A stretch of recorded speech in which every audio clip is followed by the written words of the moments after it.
Hello hello सबैजनालाई welcome छ मेरो मिनी ब्लगमा। सबैजना सन्चै हुनुहुन्छ होला, हामी पनि एकदमै सन्चै छौँ। हामी पनि के भनौँ, मेरो बाबुलाई रुगा लागेको छ र मैले दाल पकाउँदैछु। आज मेरो बाबुले दाल खाने भनेर मैले दाल यतातिर राख्दैछु कुकरमा।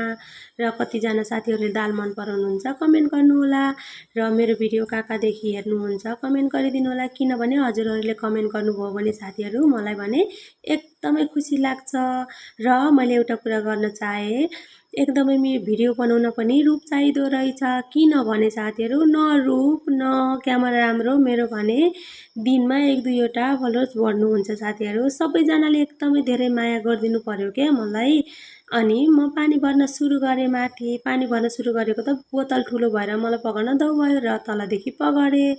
अनि म बाहिर गएँ।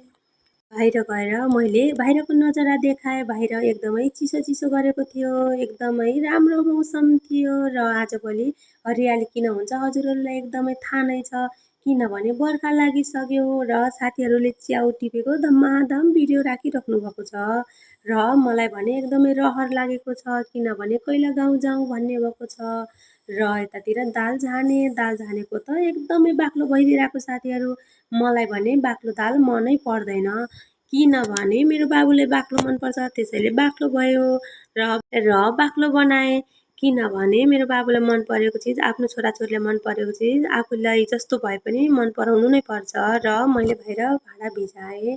भाँडा भिजाएपछि त धुनु नै पर्यो। खाना खाएपछि त कतिजना म जस्तो गर्नुहुन्छ भिजाएर भित्र जानुहुन्छ।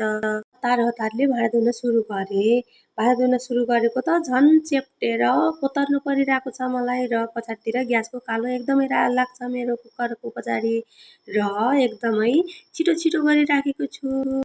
कतिजना साथीहरूलाई यस्तो हुन्छ, भोइस रेकर्ड गर्दाखेरि एकदमै जिब्रा लटपटिन्छ मेरो भने, बोल्न नै जान्दैन जस्तो हुन्छ। कतिजना साथीहरूलाई हुन्छ, मलाई मात्र हो कि भनिदिनु होला र कमेन्ट गरिदिनु होला।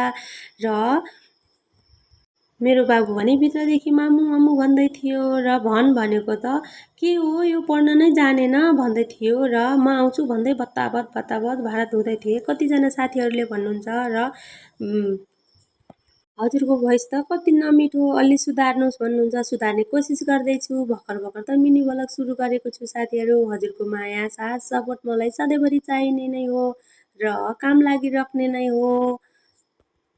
यताउता हेरेको चाहिँ जताकतै जुठो भइराखेको रहेछ। अब यो फटाफट सोर्नुपर्छ र म जानुपर्छ।